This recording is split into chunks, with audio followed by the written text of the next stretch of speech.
Your voice it thunders, the oaks start twisting, the forest sounds with cedars breaking. Muy buenos días, o ya buenas tardes a esta hora, creo, no sé. ¿Sí? Sí, ya buenas tardes ya.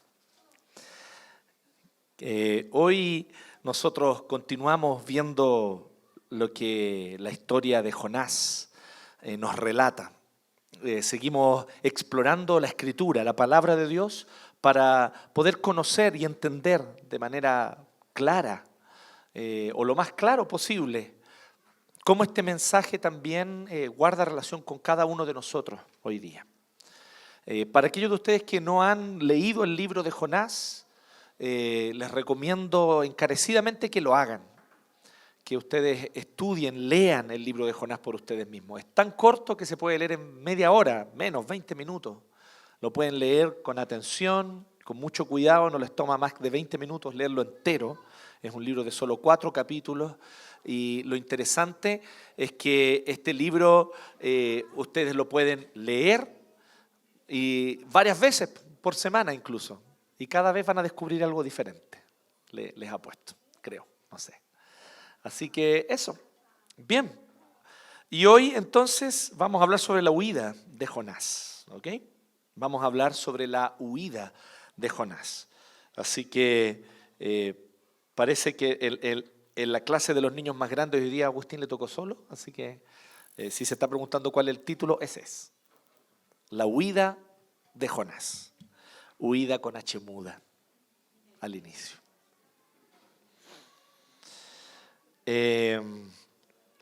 Este libro, la historia de Jonás, es un libro que es en gran medida autobiográfico y este es un consenso en general. La única manera de poder saber todos los detalles que nos cuenta este libro es que el mismo Jonás haya contado esto. Y este material, por lo tanto, es un material basado en el testimonio del propio Jonás. La única discrepancia estaría en si fue el mismo Jonás el que lo redactó el libro como está, o si tal vez algún discípulo de él, en base a su testimonio, habría escrito el libro, digamos. Pero es evidente que es Jonás quien está contando y quien ha contado esta historia. Ya vimos 2 mensajes en Jonás y nos salimos del versículo 2, ¿no? Estamos recién partiendo y de repente ahora, ¡chum!, nos lanzamos del 3 al 16. Vamos a ver casi el capítulo 1 entero hoy día. Y como les decía, si fuéramos a estudiar con más detalle, podríamos quedarnos 9, 10, 12 mensajes en el libro de Jonás. Sin ponernos de acuerdo, en este mismo año, en la iglesia de Valparaíso, ¿cierto? El consistorio de Valparaíso, junto con su pastor, ¿cierto? El pastor Caleb, están estudiando el libro de Jonás y llevan no sé cuántos meses en el libro de Jonás. Pero nosotros no vamos a hacer eso, ¿cierto? No porque esté mal, está excelente, ¿cierto? Tenemos otros planes simplemente. Pero eso es solamente para demostrar que uno se puede detener en el libro de Jonás e ir viendo cada detalle, porque es riquísimo el libro, es riquísima esta historia y todo lo que Dios quiso enseñar. Porque esta es la jornada de un profeta, esta es la jornada de un hombre de Dios, esta es la jornada de alguien que creyendo en Dios, sin embargo, hizo todo lo contrario de lo que Dios quería para su vida. Y se enfrentó con las consecuencias de eso. Pero más importante aún, aprendió las lecciones que tenía que aprender. El final queda en abierto para preguntarte a ti y a cada uno de nosotros, ¿hasta cuándo Dios va a tener que enviar tormentas a tu vida para que aprendamos? ¿Cuántos peces más van a tener que tragarte y mantenerte en su vientre hasta que puedas aprender la lección que Dios hace tiempo quiere que aprendas? Esa es la pregunta que Dios tiene para nosotros hoy día. El llamado de Dios es simple, es claro y es abierto. Vuélvete a Dios. Arrepiéntete donde estás. Vuélvete al Señor. Clama a Él. Y el Señor va a responder. Pero sujétate a su voluntad. Deja de pelear contra la voluntad de Dios. Deja de resistirte contra aquello que tú sabes que Dios hace tiempo te está diciendo. Humilla tu corazón delante de Él y allí está la única forma de hallar sentido, propósito y esperanza para tu vida. Y más maravilloso aún, Dios te usará. Dios te usará. como ocurrió con Jonás también. Muchas gracias.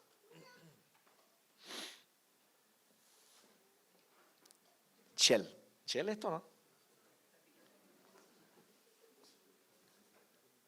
Bien. Así que este libro nos cuenta del camino recorrido por Jonás. Y tal vez tú te puedes identificar con este camino, como decíamos. Este es, como diría McCartney, un largo y sinuoso camino.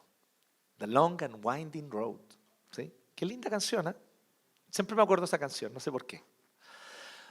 Pero lo interesante es que efectivamente este es el camino que tuvo que recorrer Jonás hasta aprender, que es muy interesante esto, hasta aprender lo que Dios quería que él aprendiera, que era una lección del corazón.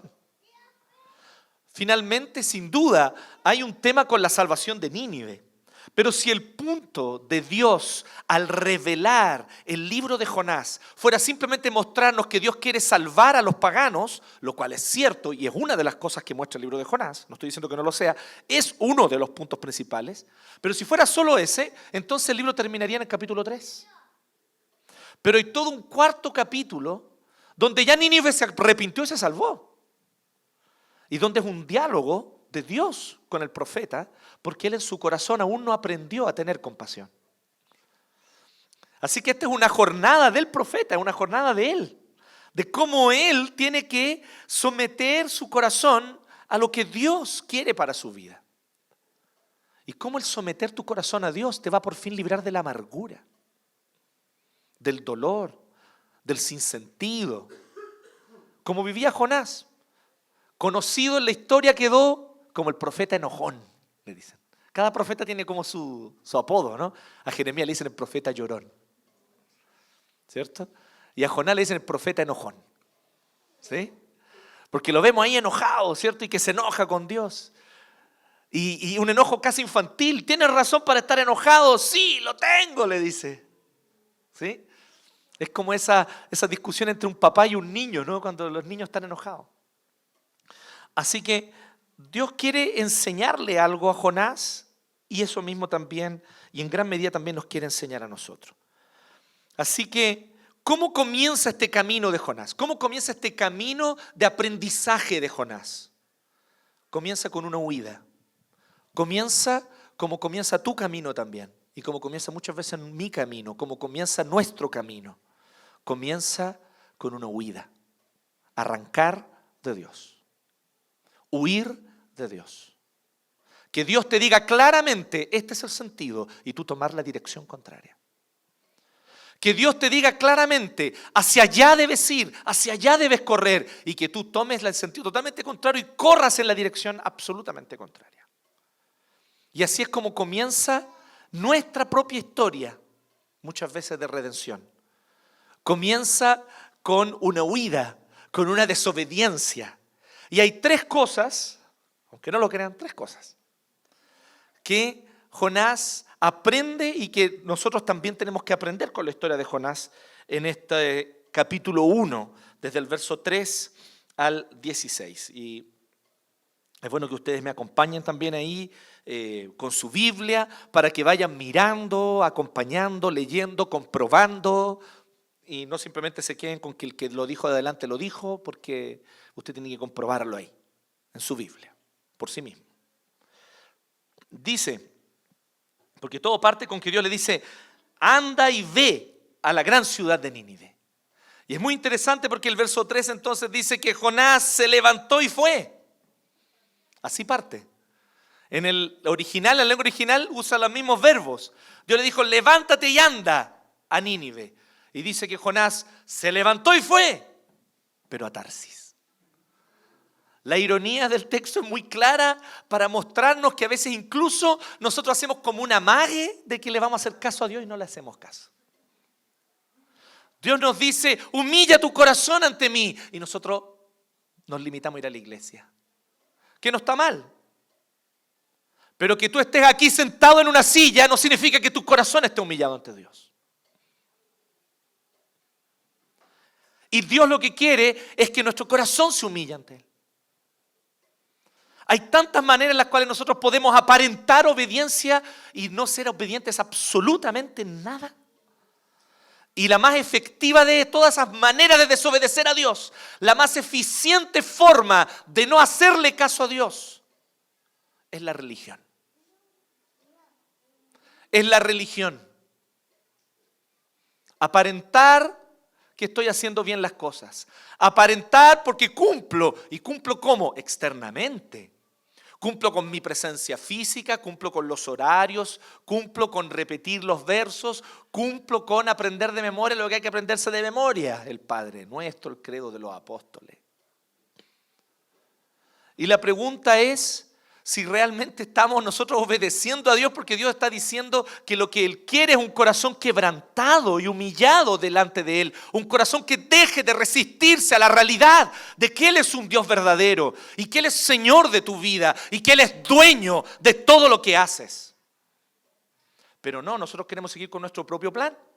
Yo tengo mi plan, yo tengo mi idea, yo tengo mis proyectos y así zarpamos a Tarsis porque nuestros proyectos son exóticos como Tarsis. ¿Y qué es Tarsis? Tarsis, donde está el estrecho de Gibraltar, cercano, un puerto de España, de lo que hoy nosotros llamamos España. Y usted se acordará de las lecciones de historia que en general para el conocimiento del mundo antiguo, el mundo terminaba ¿dónde? En España terminaba, porque después ¿qué había?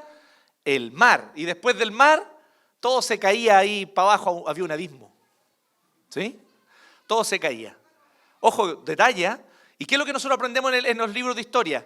Que un día fue este hombre valiente, este español, genovés en realidad era, pero no importa, Colón. Y llegó y osadamente, ¿cierto? Dijo, vamos a llegar a las Indias por la espalda y se lo voy a comprobar. ¿Conocen esa historia? Bueno, pero mucho antes de eso, como unos 300, 400 años, los ascendientes de la Yona habían descubierto América. ¿Sí? Así que, por si acaso, por si no lo sabían. ¿Ya? El tema es que como no quedó registrado en los anales de la historia de los grandes reinos, la gente entonces piensa que fue Colón el que descubrió, ¿cierto? Pero eso no es técnicamente cierto. Incluso había intercambio comercial, dicen por ahí, pero eso es otro tema. Pero como ustedes saben, la gente piensa Tarsis. Ahí termina el mundo. Allá hay un destino exótico al cual ir. Ese es mi destino, esa es mi meta. Me voy a Tarsis. ¿Y cuál es tu Tarsis? ¿Cuáles son los planes y las metas que tú te has propuesto para tu vida? Una buena, cómoda y exitosa vida de clase media. Ser respetado y valorado porque eres bueno en lo que haces y reconocido por la excelencia de cómo desarrollas tu profesión. ¿Cuáles son las metas que te has propuesto? Ser respetado y valorado por todos porque has formado una linda familia que todos respetan y dicen, oh, qué familia ejemplar. Los vamos a poner de propaganda, los vamos a usar como afiche para la propaganda de Cast. ¿Cuál es el plan que tú tienes con respecto a tu vida?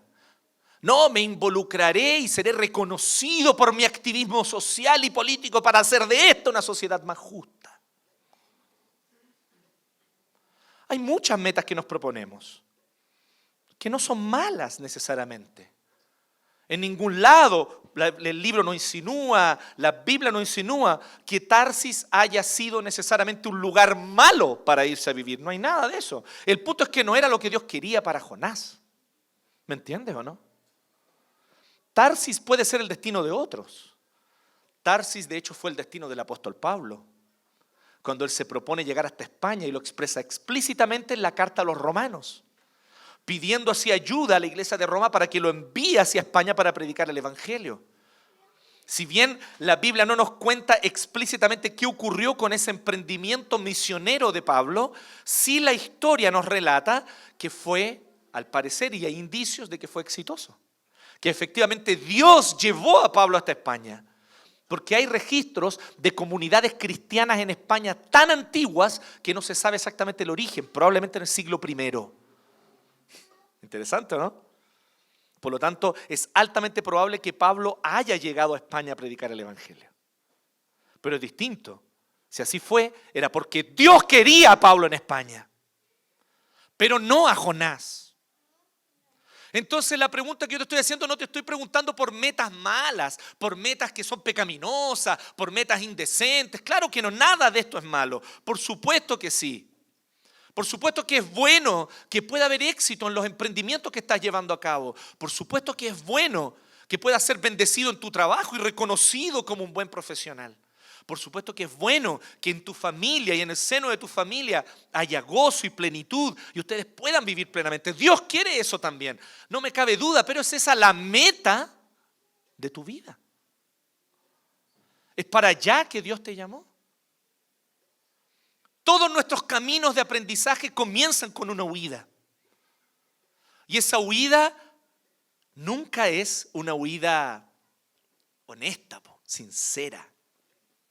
Nunca es así como que nosotros decimos, no, si yo realmente lo último que quiero es hacerle caso a Dios. Difícil que nosotros digamos eso.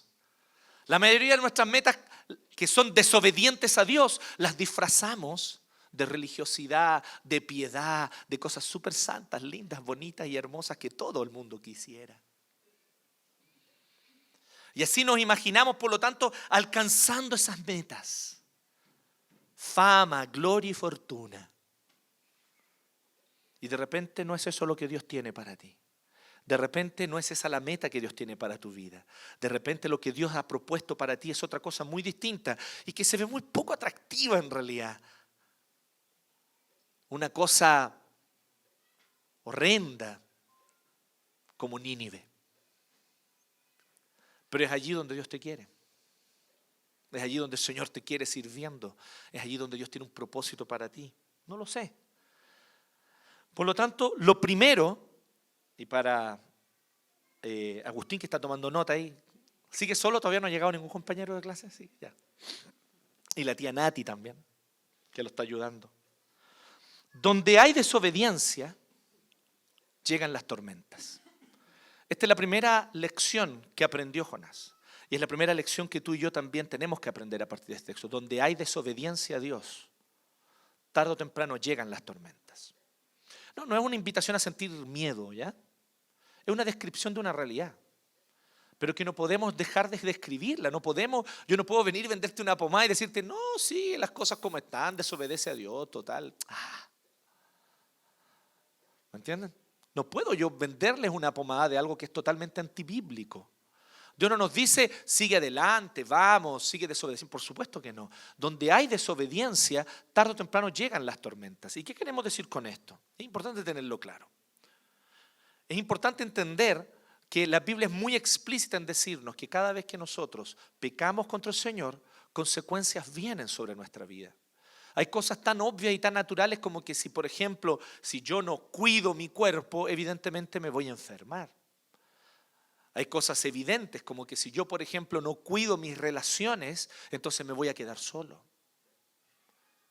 Hay cosas que son evidentes, como si nosotros vivimos en una sociedad donde simplemente cada uno busca su propio beneficio individual y personal a costa de cualquier meta que los otros puedan tener o cualquier cosa buena para los demás. Me olvido del bien común y simplemente busco mi propia meta y felicidad individual y personal. Vamos a terminar fragmentando, desmembrando a la sociedad, como es lo que estamos viendo que está ocurriendo hoy en día. ¿Por qué? Por una fe idólatra en una supuesta mano invisible que no es la mano de Dios. Porque jamás Dios va a aprobar que tú vivas para tus propias metas egoístas, ignorando a tu prójimo.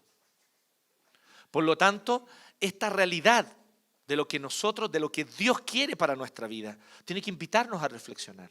Como individuos, como personas, como sociedad incluso. Si seguimos un camino de desobediencia a Dios, las tormentas vienen tarde o temprano. Ahora, ¿qué estamos diciendo con esto?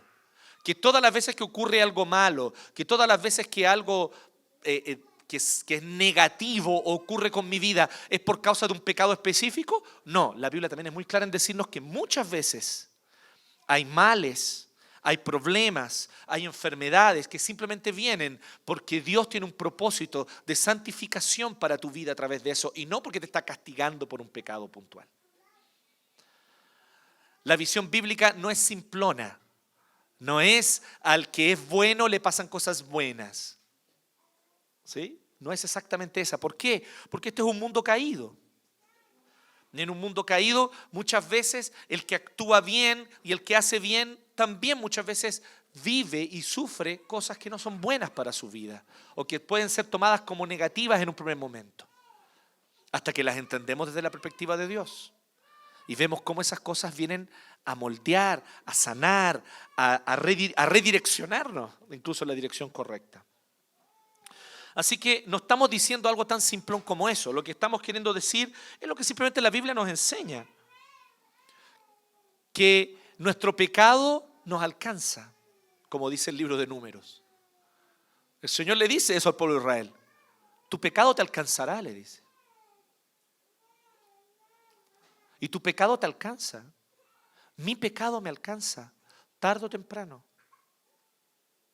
Y entonces vemos las consecuencias de mi pecado. Veo las consecuencias de mi pecado. Y muchas veces la primera reacción que tenemos es culpar a la vida, al mundo, a las circunstancias, a cualquier cosa o persona, en vez de reconocer que por nosotros mismos hemos llegado ahí. Que por nosotros mismos hemos llegado a ese lugar. Este es el caso, sin embargo, de Jonás, en el cual él toma su nave a Tarsis.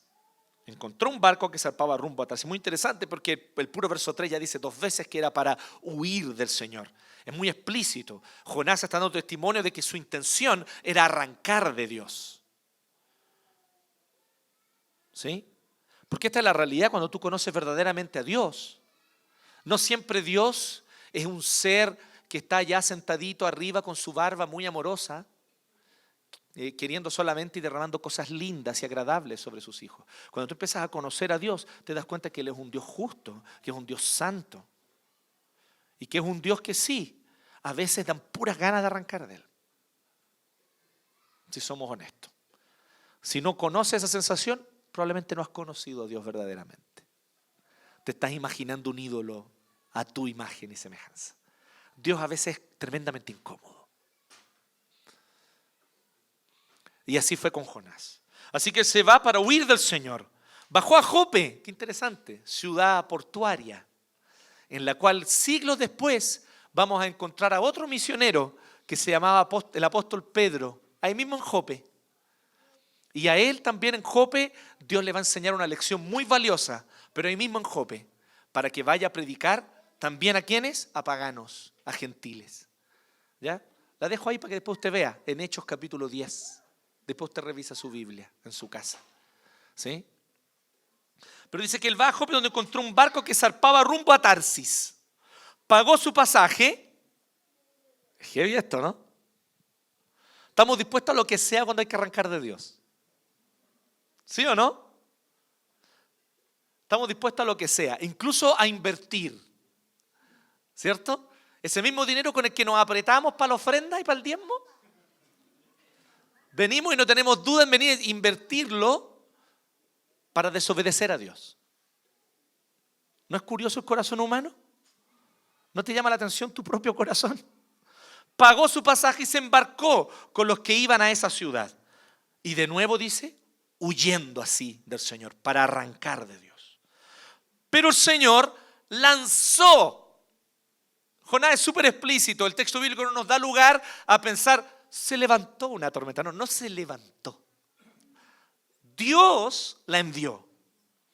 El Señor, y aquí cada vez que aparece, si tú estás leyendo la NBI, vas a ver que aparece Señor escrito todo con mayúsculas. La primera S más grande y las otras todas mayúsculas o capitalizadas, como le gusta decir a los gringos, ¿cierto? O a los que tienen influencia del anglicismo. El Señor, ahí el nombre es Jehová. Yahvé, el nombre propio de Dios. Cada vez que la NBI aparece así es por el nombre propio de Dios. Yahvé lanzó sobre el mar un fuerte viento y se desencadenó una tormenta tan violenta que el barco se iba a partir en dos. Que el barco amenazaba con hacerse pedazos. Lo primero que nosotros debemos recordar es esto: donde hay desobediencia, llegan las tormentas. Me alejo de Dios. Me alejo también de la fuente de vida. Empieza a faltar la vida. empieza a faltarme el vigor, empieza a faltar el gozo, empieza a faltar el propósito. Eso siempre es así. Yo vengo y dejo que mi corazón se llene de amargura y entonces me vuelvo una persona suspicaz siempre hacia todo lo que están a mi alrededor, que no confía en nadie, cuyo corazón está siempre lleno de rencor. Cuando pecamos contra Dios, cuando desobedecemos lo que el Señor nos dice, las tormentas vienen sobre nosotros tarde o temprano y nos sacuden, amenazando incluso con que nosotros seamos partidos en dos. Así que lo primero es, donde hay desobediencia, llegan las tormentas. Donde hay desobediencia, llegan las tormentas. La pregunta que tú tienes que hacerte hoy es, ¿y cuál es la tormenta o cuáles son las tormentas que tú estás enfrentando hoy día? Tal vez estás en este momento en el ojo del huracán, al medio de una tormenta. Tal vez en este preciso momento tú te estás preguntando ¿qué pasa? ¿Por qué? ¿Qué onda? Y de repente lo único que tienes que hacer es mirar tu corazón y darte cuenta que han sido meses o tal vez años de desviarse del Señor, de negar a Dios, de darle la espalda, de no reconocerlo como Señor, y eso se empieza a acumular, y evidentemente estás acumulando millas, pero en la dirección contraria de Dios, y vas alejándote cada vez más, y de repente dices, oh, ¿y qué pasa que en mi vida no hay gozo? Oh, ¿y qué pasa que en mi vida no hay sentido de propósito? ¿Y por qué será que me siento de una manera totalmente desolada? ¿Por qué me pasa esto? Bueno, fueron años de alejarte de Dios, de negarle, de ir contra Él. Eso es un camino que tú recorriste. Nosotros tendemos a pensar que somos personas como estáticas, que simplemente sentimos cosas, pero eso no es así. El corazón se mueve y se mueve en distintas direcciones. Básicamente el corazón se mueve en dos direcciones, o hacia Dios o contra Él. Y cuando han sido años de alejar el corazón contra Dios, tarde o temprano la tormenta viene para romper, para quebrar y para destruirlo todo. Pero no tienes que ver la tormenta simplemente como un propósito de castigo, de furia, de ira de un Dios enojado. Debes mirar también la tormenta como una forma en la que Dios te está redimiendo. Y eso es lo que ocurrió con Jonás. La tormenta, nadie quiere una tormenta, ninguno de nosotros la quiere, no hay que buscar las tormentas, ¿ok? Pero cuando vienen las tormentas, Dios también quiere realizar algún propósito con ellas. Dios también quiere redimirnos a través de esas tormentas. Dios también quiere de alguna forma usar esa tormenta para transformar nuestras prioridades, para cambiar nuestra manera de pensar o de sentir al respecto de la vida o del mundo. Así que las tormentas, que muchas veces nosotros podemos simplemente verlas como un castigo nomás de Dios, son medios de Dios para redimir un corazón que de otra manera estaría totalmente duro en su arrogancia. Las tormentas, y una tormenta como esta, pensemos en los marineros, ¿no? Los marineros aterrados, dice el verso 5. Los marineros aterrados, no sé si ustedes saben, pero es difícil que un marinero se aterre. Usted conoce, pero un marinero de verdad, sí, de esos que ha zarpado, ha estado en alta mar, ¿ya? Sí, no de cartón, ¿sí? Me parece que está como de moda, ¿no? Tatuarse como anclas y vestirse de marinero es como la nueva moda hardcore. Unos compadres que nunca han pisado un barco en su vida. ¿Sí? No, estamos hablando de marinero, de real marinero. De esos que han tomado barco, han navegado a alta mar y lo han hecho varias veces. Un marinero es un tipo rudo. ¿Me entienden o no? Marinero es Popeye, el marinero. Rudo. ¿Sí? Y entonces, que un marinero esté aterrado es porque la tormenta era inusual. Un marinero no se aterra porque se levantó mar, ¿me entiendes? Hoy hay una ola grande, no. ¿Sí? Es la típica cuando uno toma un avión y hay turbulencia, si los pasajeros están todos urgidos, usted tranquilo. Ahora, si las azafatas están urgidas, ahí preocúpese. ¿Sí? Porque hasta les dan entrenamiento para poner poker face. ¿Sí? Aunque esté un desastre, pero ya cuando no aguanta más y está ella asustada, ahí asústese, empiece a orar, a clamar.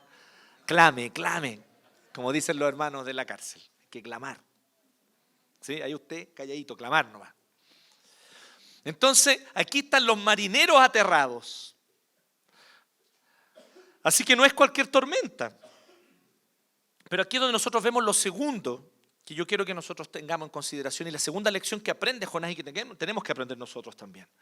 Donde hay corazones desesperados, llegan respuestas de Dios. Donde hay corazones desesperados, llegan respuestas de Dios. Y eso es lo que quiero decir con que la tormenta no tienes que verla solo como un castigo de Dios que está enojado contigo. Tal vez todo lo contrario, tal vez Dios diciéndote, estoy dispuesto a dar vuelta a los vientos y los mares para buscarte. La tormenta tal vez es la manera como Dios está anunciándote claramente que Él va a levantar olas de 10 o 15 metros si es necesario, si es que eso va a humillar tu corazón y va a hacer que te vuelvas a Él, porque Él te ama con amor profundo. Y a donde tú estés, Él te va a ir a buscar. Y si Él tiene que alterar la economía mundial para hacerte que vuelvas a Él, Él va a hacerlo. Aquí entre nos, de hecho, conozco gente que le pasó. Crisis, 2008, Wall Street, todo se vino abajo. ¡Pah! Y gente que da testimonio y dice, era lo que yo necesitaba para encontrar a Dios. Eso es lo que yo necesitaba para encontrar al Señor. O sea, Dios puede hacer que una crisis mundial del mercado se produzca para alcanzar un corazón de alguien que Él ama. Entonces, ¿son las tormentas solamente ese castigo de un Dios severo? ¿O son las tormentas una manera en la cual Dios te está diciendo, vuelve a mí, ven a mí, porque voy a dar vuelta al mundo si es necesario para encontrarte donde tú estés?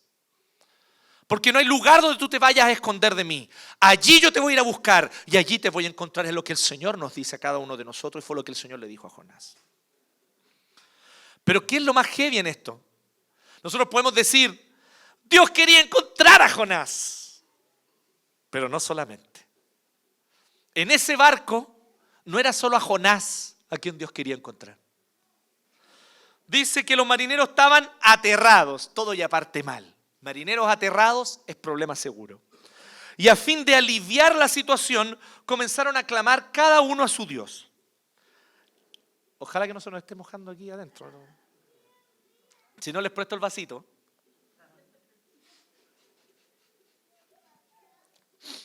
Bueno, ustedes no se preocupen, ¿no? Que los diáconos están atentos, súper atentos a estas cosas. Comenzaron a clamar cada uno a su Dios y a lanzar al mar lo que había en el barco. Jonás, en cambio, había bajado al fondo de la nave para acostarse y dormía profundamente. Hay un predicador escocés del siglo XIX que dice que Jonás estaba durmiendo el sueño de la pena. El sueño de la depresión. Y es muy probable, Jonás sabía que estaba lejos de Dios. Jonás sabía que estaba desobedeciendo al Señor. Y no sé si alguna vez te ha pasado eso a ti. Pero esa idea y esa clara sensación que las cosas no van bien en tu vida, que tú no estás caminando en la dirección correcta y de repente dan puras ganas de no hacer nada. Porque tu vida se empieza a llenar de un sin propósito. Y como tu vida se empieza a llenar de sin propósito, se siente tan desolada, lo único que quieres todo el día es dormir. A Jonás le pasó eso. Jonás se fue al fondo de la nave a dormir el sueño de la depresión. Y ahí está Jonás, durmiendo, mientras el barco está a punto de partirse en dos.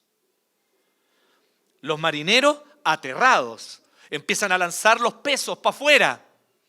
De nuevo aquí vemos cómo las prioridades nos cambian, ¿no? Ante las situaciones de emergencia, ¿cierto? Hay cosas que nosotros las cuidamos, pero con nuestra vida, ¿no? Pero es lo primero que dejamos atrás cuando hay un terremoto.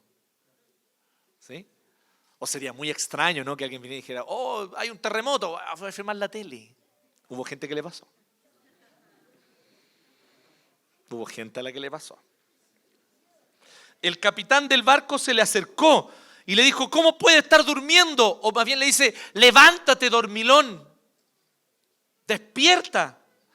Clama a tu Dios. Y aquí la palabra Dios es efectivamente con minúscula, porque es el capitán hablando desde su visión como un pagano. Él dice, cada uno tiene sus diosecillos, este también debe tener su Dios. Clama a tu Dios.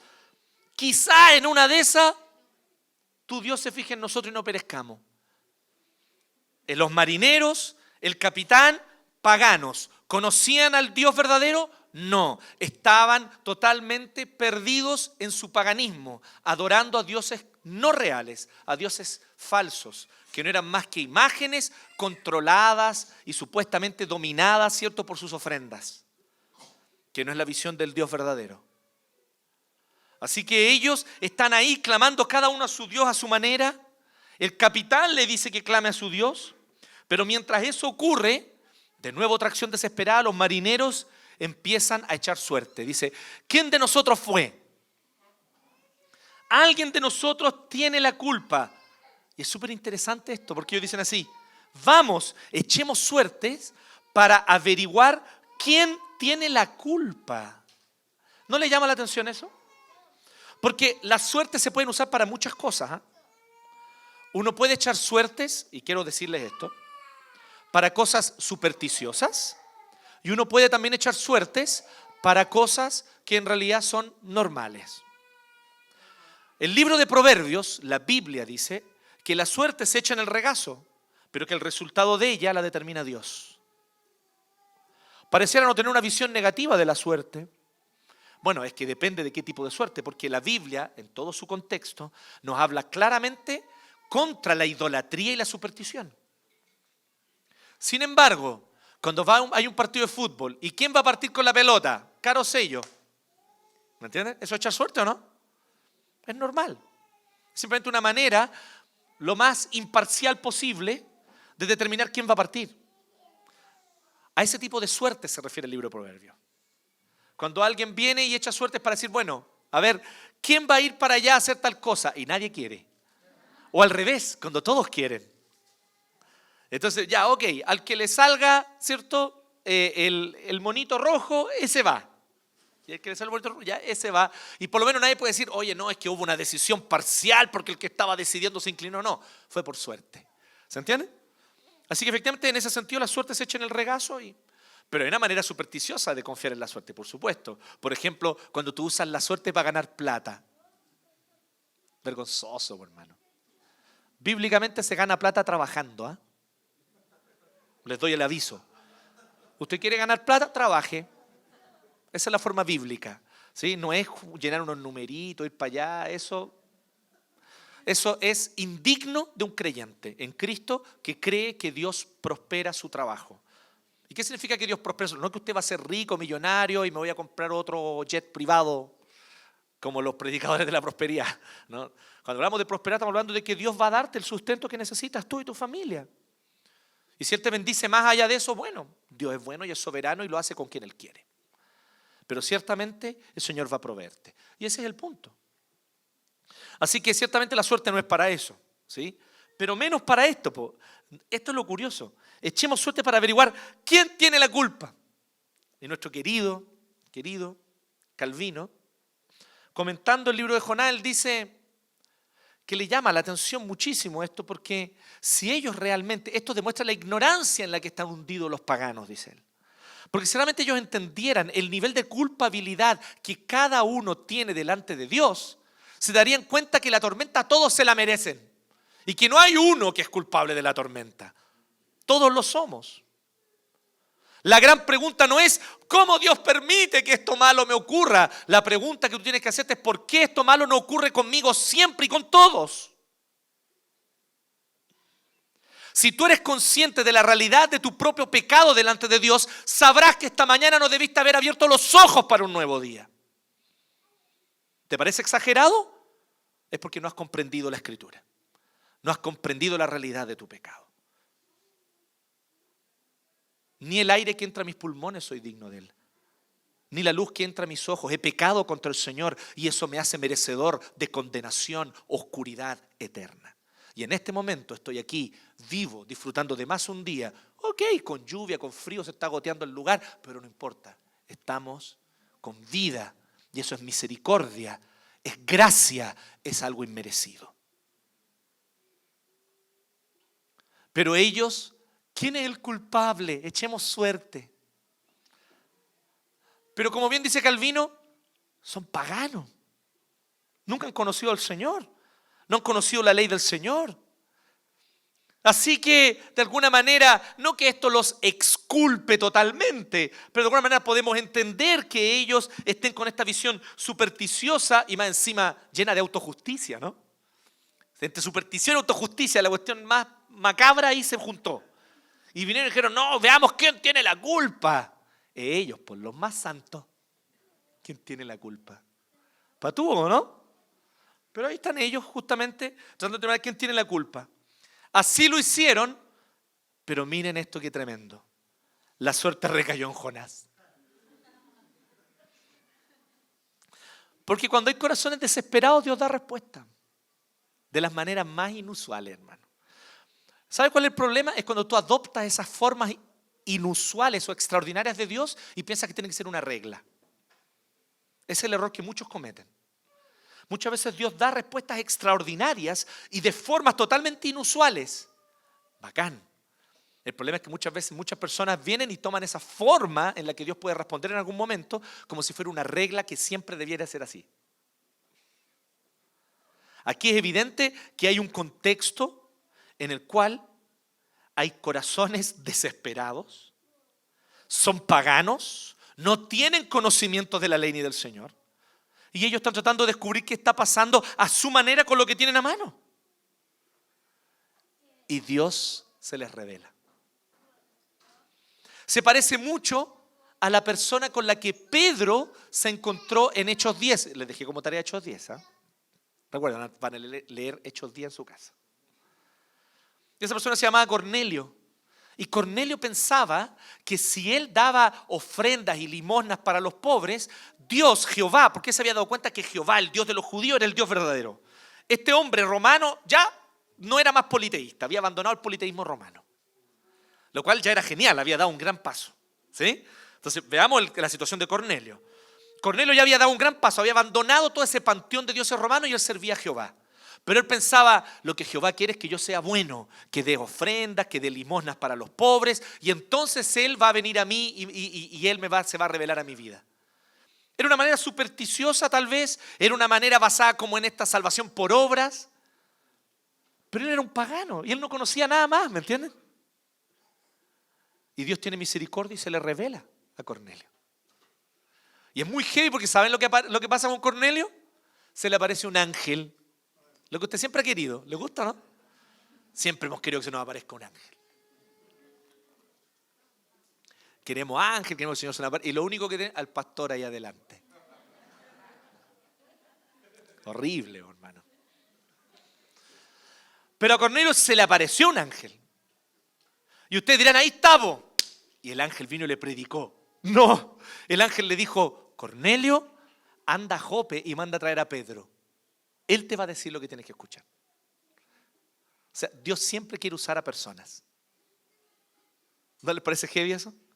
Dios siempre quiere usar a personas de carne y hueso como tú y yo. Y esto es lo que ocurre también aquí en este contexto. Pero miren, donde hay corazones desesperados, llegan respuestas de Dios.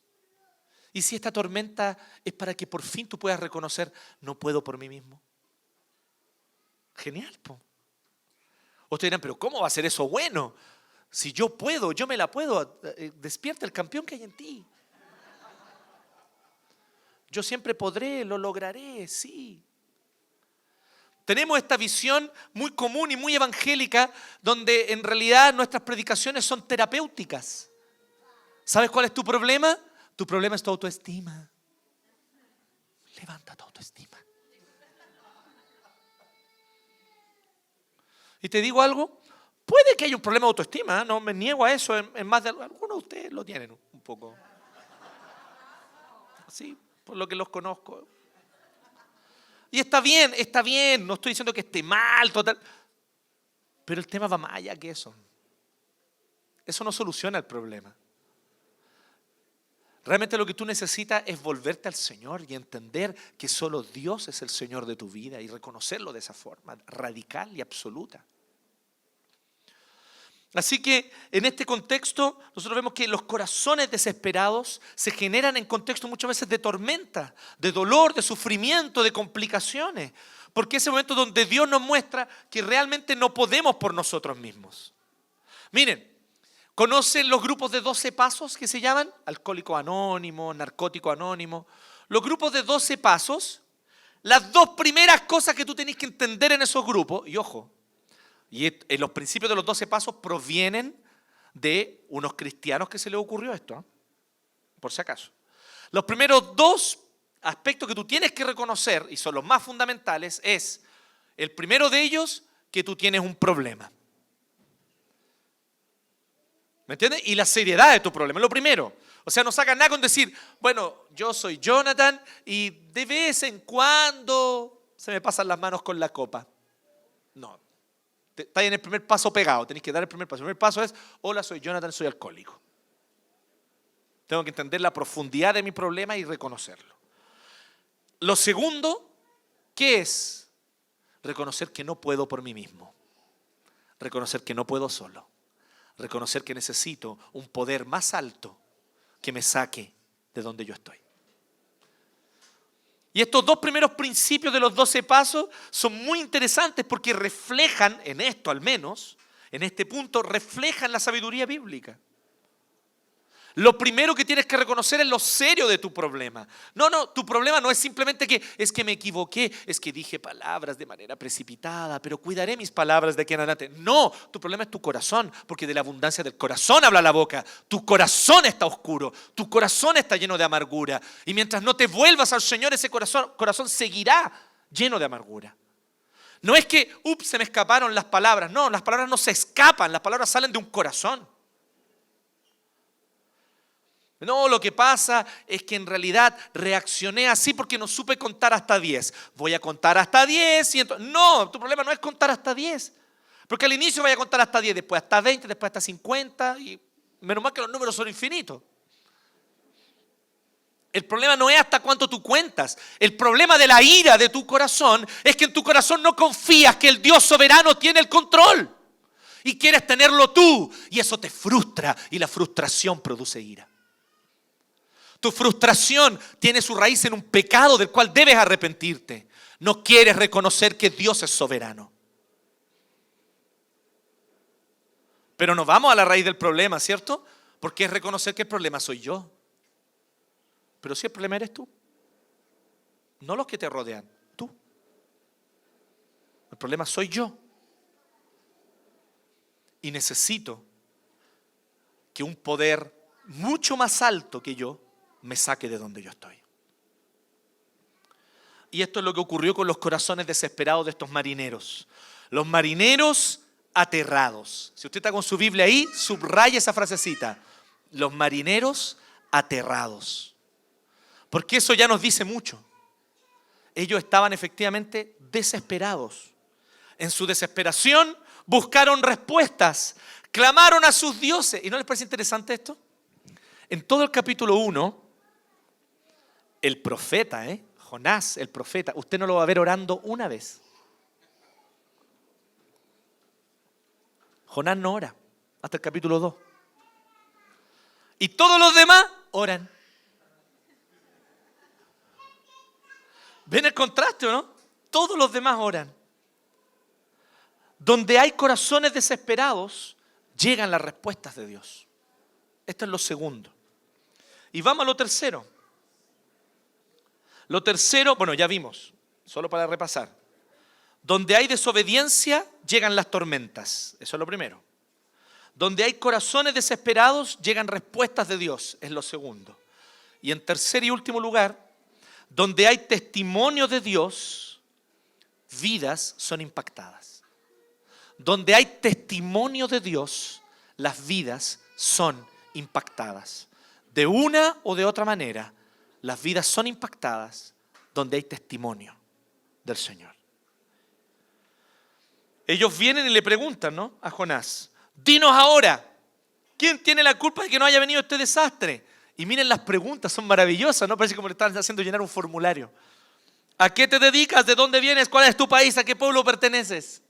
Se te está como llenando un formulario para sacar un pasaporte. Pero lo que ellos quieren saber es su identidad. Quieren saber quién es Él. Y quieren saber, por lo tanto, cosas fundamentales. A lo que uno se dedica es muy importante. De dónde uno viene, pero dónde uno reconoce que es su país. O dónde uno reconoce que es su lugar, su hogar. Porque no siempre es lo mismo, ¿cierto? La gente viene y me dice así: oh, tú naciste en Brasil, eres brasileño. Y yo digo: no sé, yo no me siento brasileño. Que no salga de aquí Yamín. A usted dirán: no, es que yo soy chileno. Tampoco, me siento así como en la mitad, no argentino. En la mitad, pero en el aire. ¿Cuál es tu país? ¿A qué pueblo perteneces? ¿Cuál es tu etnia? Y él le responde: soy hebreo. Y por primera vez les habla y les menciona, ¿se fijó? Y temo al Señor. Les menciona a Yahvé, a Jehová, el nombre propio de Dios. Hasta este momento los marineros solamente hablaban de Dios. Cada uno clamaba a su Dios con minúscula. Y le dicen a él: clama a tu Dios, también con minúscula. Pero ahora él les habla del Señor, del único Dios verdadero, el creador del cielo y de la tierra. Y les dice: temo al Señor, el Dios del cielo. Todos los paganos pensaban que sus dioses estaban en el cielo. Pero ¿qué hace nuestro amigo Jonás?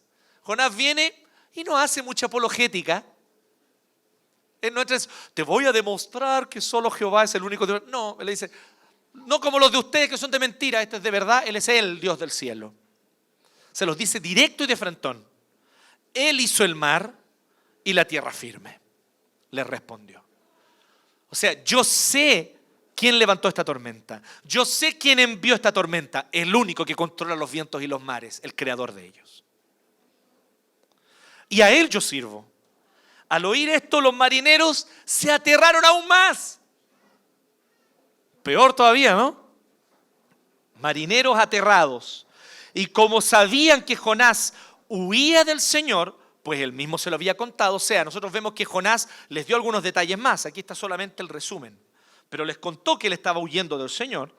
Le dijeron: ¿qué es lo que has hecho? Pero el mar se iba enfureciendo más y más.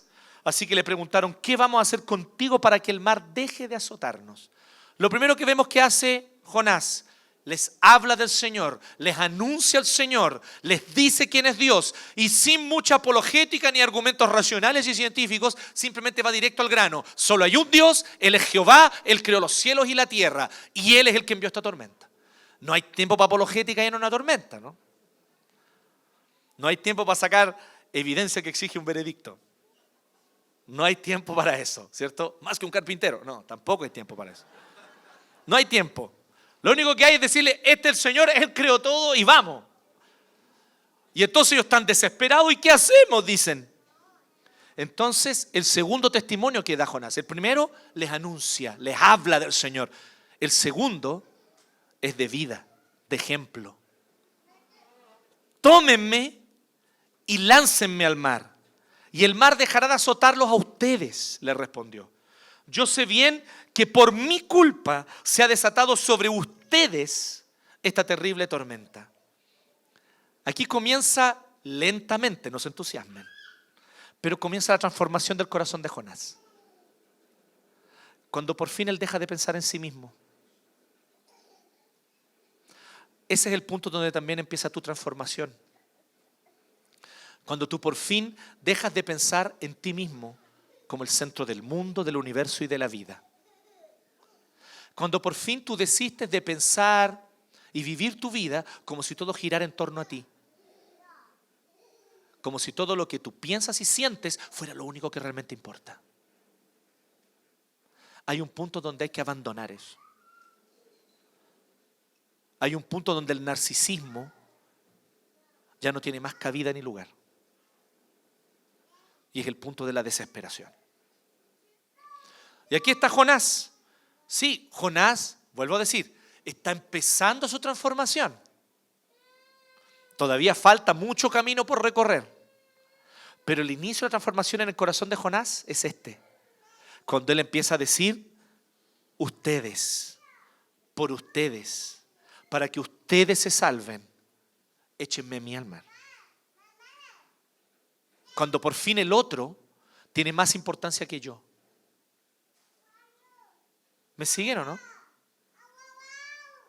Mientras tú estás allí con tus metas, tus propósitos, tus comodidades, tus prosperidades y tus anhelos, sueños y deseos, despreocupado, primero con el prójimo que está a tu alrededor, y en segundo lugar, y más grave aún, despreocupado del Señor, que es el único Dios y dueño de nuestra vida.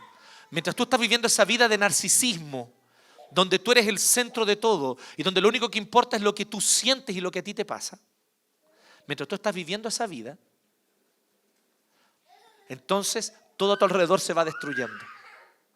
Tu propia vida se va destruyendo. Y tú eres el último en darte cuenta. En algún punto hay que despertar. En algún punto se hace necesario despertar, abrir los ojos a la realidad de que el Señor no nos creó para que nosotros vivamos una vida para nosotros mismos. ¿Y sabes qué? Esto es muy importante que lo tengas en consideración y que lo tengamos todos nosotros en consideración por lo siguiente. Probablemente aquí sea el único lugar, cuando tú abres tu Biblia, cuando ves lo que dice la Escritura, cuando nos miramos unos a otros y tratamos de entendernos unos a otros, aquí sea el único lugar donde en nuestra sociedad, en nuestra cultura actual, alguien te va a decir a ti que tú no eres el centro, que esto no se trata de ti. Y yo sé lo difícil que es esto, porque todos los demás días, en la tele, en las revistas, en las canciones, en la música y toda nuestra cultura te está diciendo que tú eres el centro. Que todo esto se trata de ti, que tú tienes que ser feliz, que lo que importa eres tú y cómo tú te sientas y que tú tienes que sentirte como la persona que se realiza a sí misma. Todo te está anunciando eso. Y de repente el Señor nos dice otra cosa. Nos dice que el centro no eres tú, que el centro es Él. Y que vale más la pena interesarse por el prójimo que por ti mismo. Pero nosotros estamos pegados en nuestras metas. Este fue el testimonio de Jonás. Jonás dio testimonio de dos maneras: anunciando y viviendo. Tómenme y láncenme al mar y el mar dejará de azotarlos a ustedes. Yo sé bien que por mi culpa se ha desatado sobre ustedes. Por fin Jonás ya no está pensando en sí mismo. Por fin Jonás ya no está pensando solo en sí. Sin embargo, en un intento por regresar a tierra firme, los marineros se pusieron a remar con todas sus fuerzas, pero como el mar se enfurecía más y más contra ellos, no los consiguieron. En medio de toda esta tormenta, los paganos reaccionan de manera más noble que el profeta.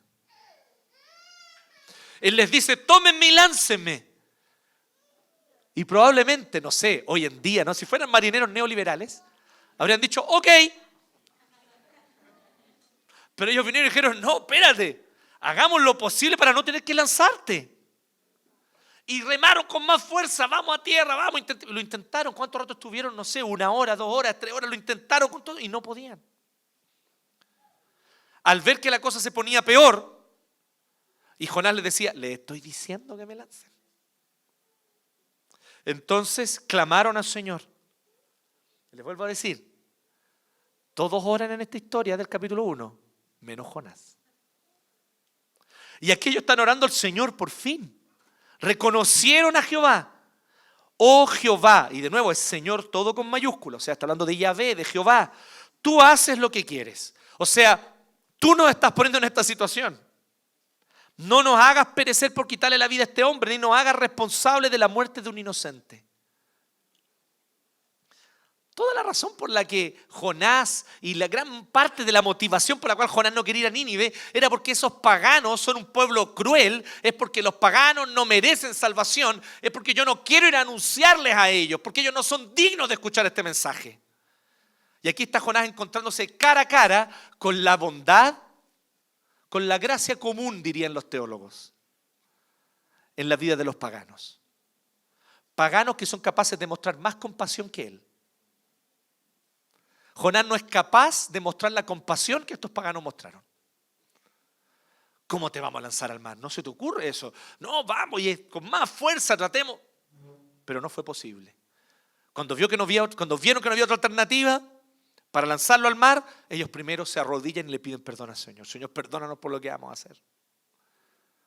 No tenemos otra alternativa. Señor, no nos cobres esto.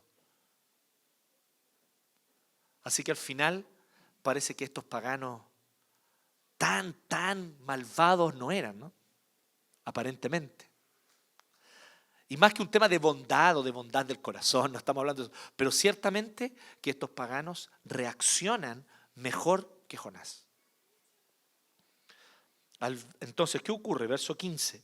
Así que tomaron a Jonás y lo lanzaron al agua, y la furia del mar se aplacó.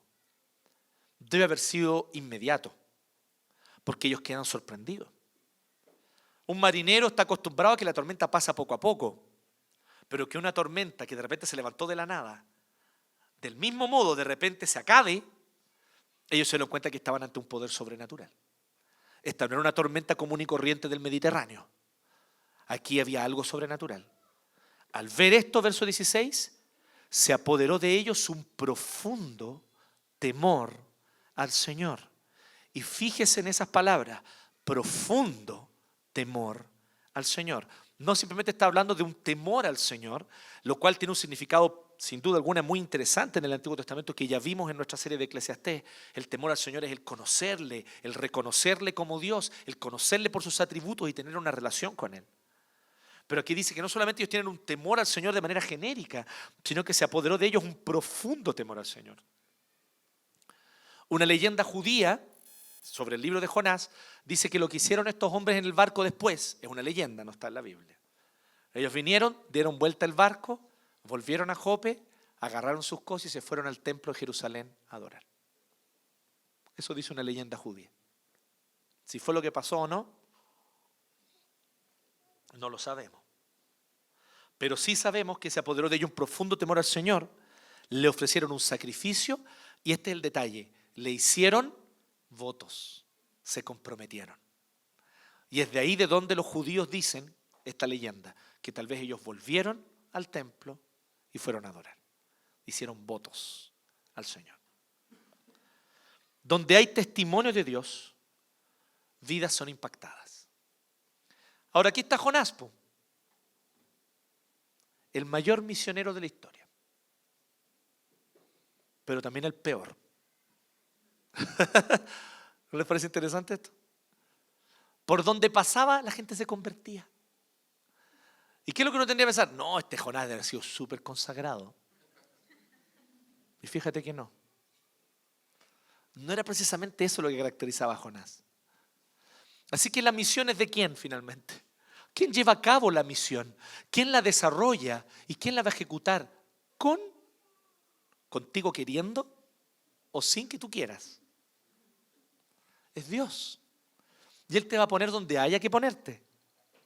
Y si eso significa incluso ponerte en el vientre de un pez, lo va a hacer. Con tal que tú cumplas el propósito que Él tiene para ti. Dios tiene un propósito para tu vida que no tiene que ver con una vida linda, agradable y próspera. Puede incluir eso. Y de hecho yo creo muy probable que lo incluya. Pero no es la meta. El propósito que Dios tiene para tu vida es que tú vivas para su gloria. Es que ya dejes de pensar y sentir que tú eres el centro de todo. Que todo tiene que ver contigo. Que lo que tú sientes es la realidad. Es que tú por fin puedas abrir los ojos y entender que hay una realidad más allá de tus sentimientos. Hay una realidad más allá de tu corazón. Hay una realidad más allá de tus impresiones subjetivas. Hay una realidad más allá de tus propias metas y sueños personales.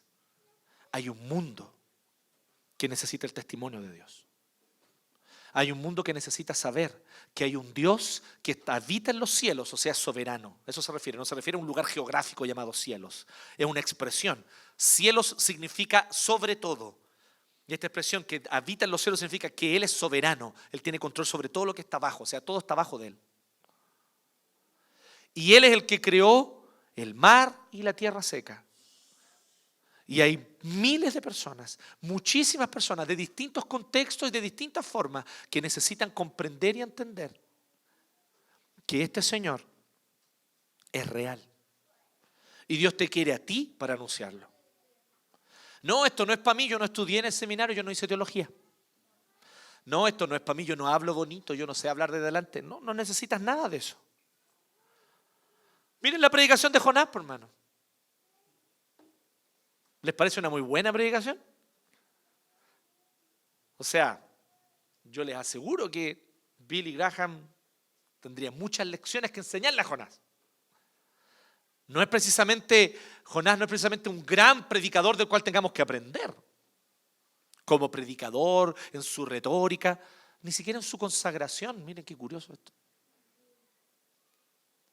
A él simplemente Dios le dijo, anda. Él se negó a ir, Dios hizo que fuera igual. Entonces, ¿hasta cuándo tú te vas a resistir a aquello que tú sabes que Dios te está llamando y te está invitando? ¿Hasta cuándo vas a seguir resistiéndote cuando tú sabes que Dios te llama al arrepentimiento hoy, ahora, y que te vuelvas a Él? ¿Hasta cuándo vas a seguir con esas metas que no son las metas que Dios tiene para tu vida? Porque tú fuiste creado con un propósito. ¿Y sabes cuál propósito es ese? Que tú goces de Dios, de su presencia y vivas para su gloria. Que tú glorifiques a Dios gozando de Él para siempre. Que Él sea tu gozo, no las cosas que Dios te da. Que Él sea tu gozo y no las oportunidades que Dios te entrega. Que Él sea la satisfacción de tu corazón.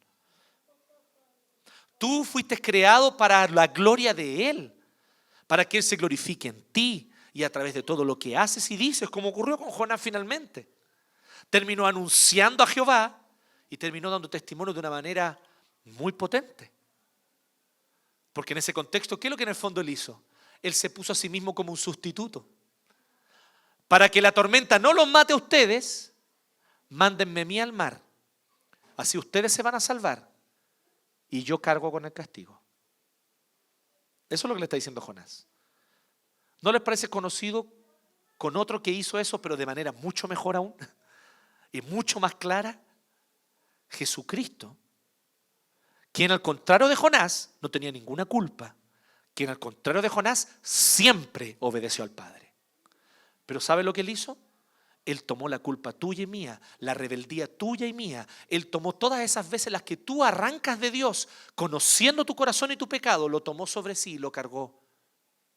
Y le dijo al Padre, castígame a mí, pero no los castigue a ellos. Esa es la esencia de la salvación. No es las cosas buenas que tienes que hacer para agradar a Dios. Aquí se trata de la tremenda obra que Jesucristo hizo en tu lugar. Él agradó a Dios por ti.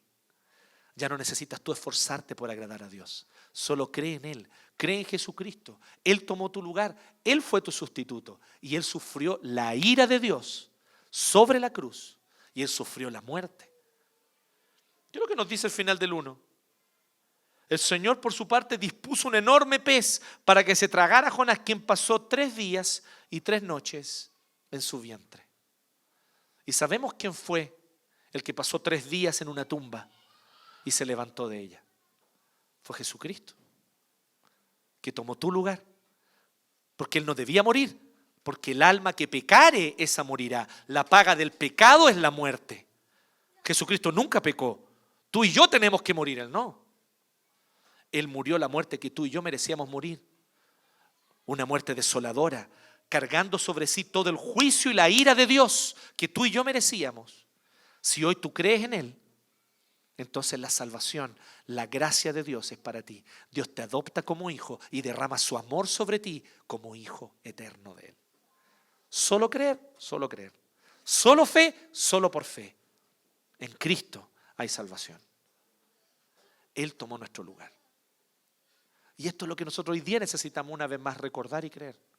Que solo en Cristo hay salvación. Que Él es mejor que Jonás, ciertamente. Ciertamente. Pero Él también es nuestra única posibilidad de salvación. Jesucristo nuestro Señor. Les invito a orar.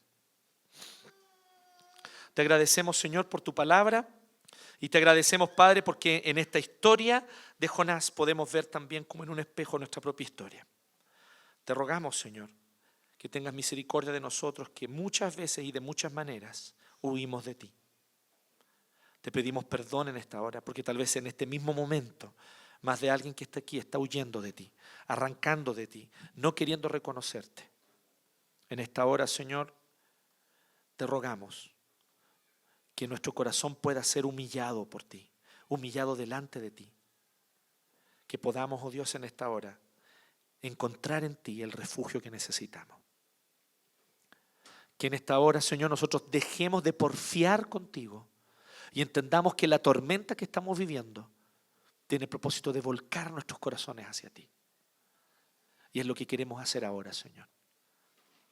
Padre Celestial, te reconocemos como Padre, como Señor, como Dios de nuestra vida. Y rogamos a ti, Señor, que derrames tu gracia sobre nuestro corazón. En el nombre de Jesús. Amén.